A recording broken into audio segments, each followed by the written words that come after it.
Episode number 234. That Agnon took a pen, and wrote. Madam, until the present moment I could not believe that it was to me your first two letters were addressed, so unworthy did I feel myself of such an honor. Besides, I was so seriously indisposed that I could not in any case have replied to them. But now I am forced to believe in the excess of your kindness, since not only your letter, but your servant assures me that I have the good fortune to be beloved by you.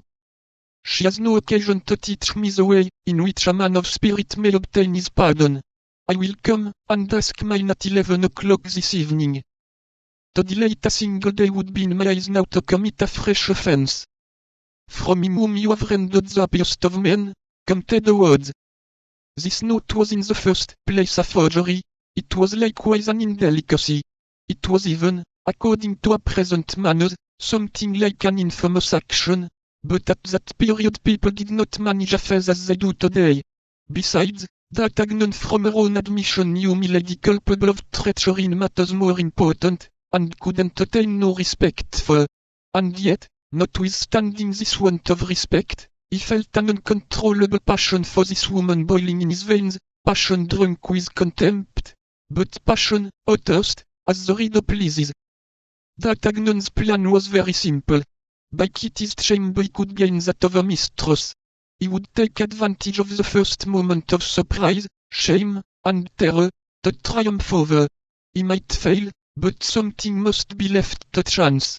In 8 days the campaign would open, and he would be compelled to leave Paris. That Agnon had no time for a prolonged love siege. There, said the young man, handing Kitty the letter sealed. Give that to me, lady. It is the Count's reply. Poor Kitty became as pale as death. She suspected what the letter contained. Listen, my dear girl, said that Agnon.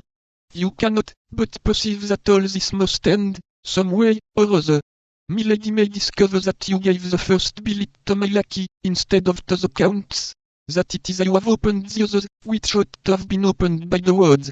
Milady will then turn you out of doors, and you know she is not the woman to limit a vengeance. Alas, said Kitty, for whom have I exposed myself to all that? For me, I well know, my sweet girl, said that Agnon. But I am grateful, I swear to you. But what does this note contain? Milady will tell you. Ah, you do not love me, cried Kitty, and I am very wretched.